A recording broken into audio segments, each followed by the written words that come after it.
안녕하십니까. 고교학점제 알림입니다. 올해부터 고교학점제가 일부 시행이 되고 내년부터 전면 도입이 된다고 하는데 도입을 앞두고 혼란이 가중되고 있는 것 같습니다. 그래서 오늘은 전대근 팩트체커님 모시고 고교학점제에 대한 팩트를 확인해보는 시간을 갖도록 하겠습니다.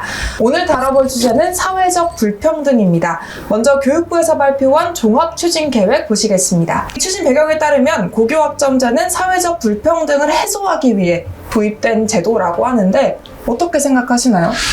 엉터리 답변이라고 생각을 하고, 불평등이랑 이제 양극화는 더 벌어질 거다.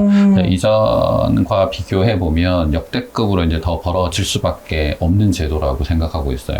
여기서 말하는 사회적 불평등과 양극화는 어떤 걸 말하는 걸까요? 일단 이제 정보의 불균형성이라는 부분이 첫 번째 키워드가 될 거고, 고교학점제는 결국 내가 원하는 교과목을 선택을 해야 되는데, 가장 큰 문제는 학교에서 그 선택 과목을 제공을 해줄 수 있는 여건이 있는 지역이랑 없는 지역이랑 차이가 이제 난다는 부분을 의미하거든요. 그런 면에서 이제 불평등이라고 하는 부분이 이전보다 훨씬 더 확산이 될 수밖에 없죠. 지금 가장 문제가 되고 있는 걸로 떠오르고 있는 게 바로 지역과 서울에 약간 차이가 있을 것이다 라는 것인데, 그 부분에 대해서 지역 장학사님의 인터뷰 한번 보고 오시겠습니다.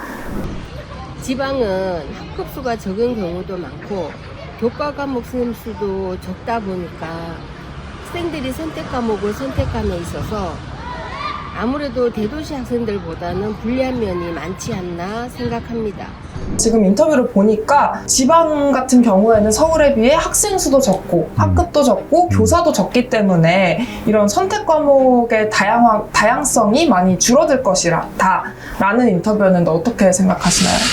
여기서 이제 핵심적인 문제는 이런 문제점들이 있다까지는 다들 알고 있는 부분이고, 네. 이거를 어떻게 해결을 할 거냐라면서 꺼내어 놓는 방법들이 문제 해결에 직접적 도움이 안 될 건데, 이게 마치 문제를 해결할 수 있다라는 식으로 자화자찬하면서 되게 좋은 거다라고 이야기하는 게 굉장히 큰 문제인 것 같아요. 그래서 이 문제를 해결하겠다고 교육부에서 내놓은 방안들이 좀 있는데 한번 소개해 주실까요? 일단 뭐 키워드는 두 개죠. 공동교육과정이라는 거 하나, 이제 온라인 스쿨이라고 하는 부분 하나. 공동교육과정은 이제 A라는 학교에서 듣고 싶은 과목을 다 못 듣는다라고 하면 B라고 하는 학교에 가서 들어라 라고는 하지만, 결국에 도심과 달리 지방 같은 경우에는 학교의 개수도 부족하고 이동하는 부분에 대한 거리도 도심과 비교하면 굉장히 많이 소요가 되기 때문에 어려움이 이제 굉장히 많아요. 지금 보시면 여기 나와 있는 공유 캠퍼스는 서울입니다. 근데 서울도 문제가 있을 건데 지방은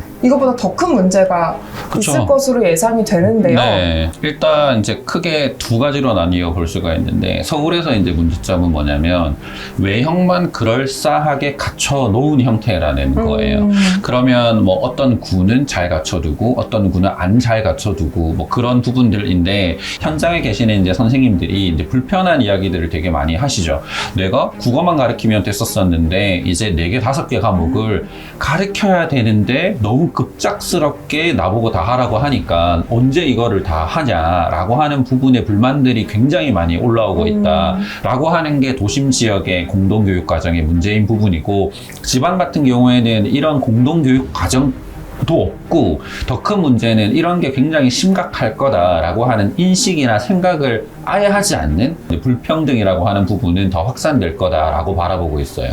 맞아요. 저희가 조사를 좀 해봤는데 우선 충청 지역만 하더라도 한 지역의 학교가 2개 내지 3개 정도밖에 없습니다. 근데 이 학교를 공동교육과정으로 해서 오고 가려면 짧게는 1시간, 길게는 4시간까지 소요가 되는데 현실적으로는 사실상 공동교육과정을 지방에서 시행한다는 거는 좀 힘들어 보이는데요. 이걸 또 타파하기 위해서 교육부에서 내놓은 방안이 있죠. 온라인 스쿨이라고 하는 부분을 이제 내놓았고, 온라인 스쿨을 통해서 고교학점제에 필요한 과목을 들어라 라고 이야기했는데, 이 또한 한 2가지 정도 이제 문제가 있어요. 이제 첫 번째는 학생들이 이 온라인으로 학습을 하는 인강 같은 부분들이 있잖아요. 그럼 인강의 완주율이 정확하게 얼마나 되냐라고 하는 걸 보면 서울의 학구열이 굉장히 뛰어난 학생들 이 정도가 돼야 뭐 한 80에서 100% 정도가 나오고 그렇지 않은 학생들은 정말 솔직하게 이야기해서 한 30%, 20% 공부하려고 하는 의지가 없는 상황에 결과물들이 많이 나왔는데 온라인으로 환경까지만 구축한다라고 하는 거는 서울에서 만들어 놓은 환경이라고 하는 부분만 갖춰진 거랑 비슷한 여건이다라고 볼 수가 있는 거죠. 두 번째는 뭘까요? 그 고교학점제라고 하는 것이 수행평가를 중심으로 구축이 되게 되어져 있거든요. 그러면 수행평가라고 하는 부분은 결국 그 내용을 입시와 연관성을 가져보면 생활기록부 교과 세특이라는 칸에 잘 적어야 돼요. 그럼 이제 잘 적는 부분에 대해서 선생님이 가이드를 줄 수 있는 환경이냐 없냐라고 하는 게 굉장히 중요한데 온라인 스쿨 같은 경우에는 잘 적어준다라고 하는 선생님이 굉장히 어려울 수가 있고 학생도 의지가 없는 상황에서 온라인으로 이런 부분을 잘 적게 하는 게 과연 가능할 거냐. 그럼 만약에 잘 적게끔 한다라고 해도 결국 선생님이 그 과정을 평가하는 게 아니라 그냥 학생이 적어놓은 거를 그대로 탑재시켜주는 것밖에 안 될 건데 이러한 부분들이 결국에는 그럴싸하게 보이지만 최악의 결과를 만들어내는 그러한 상황들이 많이 있었었거든요. 아마 온라인 스쿨도 그러한 문제점들에 분명히 부딪힐 거다라고 바라보고 있어요. 사실 학생들의 의지가 이렇게 약한 상태에서 온라인 강의를 들으라고 하면 잘 시행이 안 될 것 같아요. 정말 이제 일을 제대로 못하고 있다라고 하는 것으로밖에 안 보여요. 아마 이제 그런 부분들을 막으려고 온라인 스쿨에 이제 인원을 제한을 하기는 할 거예요. 한 반에 뭐 20명을 들어라. 하지만 이제 이 20명이라고 하는 부분을 들으려고 신청하는 학생들이 보통 보면 좀 뭐 선생님이 재미가 있거나 아니면 과제가 적거나 그러다 보면 선생님이 정말 마음을 먹고 잘 가르치려고 하면 또 재미가 없다라고 하면서 학생들이 안 듣게 될 수도 있어요. 그쵸. 온라인으로 확대를 시켜 나간다라고 하면 이 더 큰 이제 혼란이라고 하는 부분이 생길 건데 이건 이제 어떻게 막을 건지라고 하는 대책들이 있지는 않고 온라인 스쿨이면 충분히 보완이 가능하다. 결국에는 무슨 이야기를 할 거냐면 이렇게 많이 알려줬는데 너가 선택을 하지 않고 너가 의지가 없기 때문에 지금 못한 것 아니냐라고 하는 과거에 했던 패턴의 이야기를 그대로 고교학점제에서도 또 할 가능성이 이제 높다라고 하는 부분을 이제 지적을 꼭 하고 싶어요. 결국에는 지역 격차를 줄이는 방법으로 이제 고교학점제를 더 잘 설계해 가야 하는데 이런 방법들로 뭐가 있을까요? 근데 지금 이 바뀌는 고교 학점제, 교육 패러다임이라고 하는 부분은 학습이라고 하는 것을 통해서 등급이나 등수를 매기기보다는 너에게 진로를 찾아주고 너의 진로와 연관성을 가지는 교과목을 스스로 선택하게 한다라고 하는 취지는 굉장히 좋거든요. 그리고 이러한 이제 취지에 기반으로 한 여러 가지 해외 국가들의 사례들이 이러한 교육 과정이 있어야지만이 충분히 창의성 있는 인재로 이제 성장할 수 있다라고 하는 취지는 좋아요.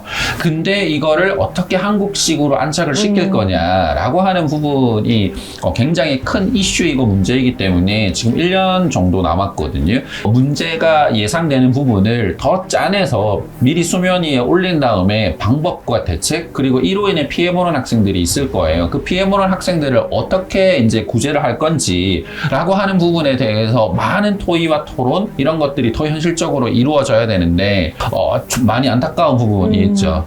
네, 오늘 이렇게 사회적 불평등이라는 키워드를 가지고 고교학점제에 대한 팩트를 체크해 봤는데요.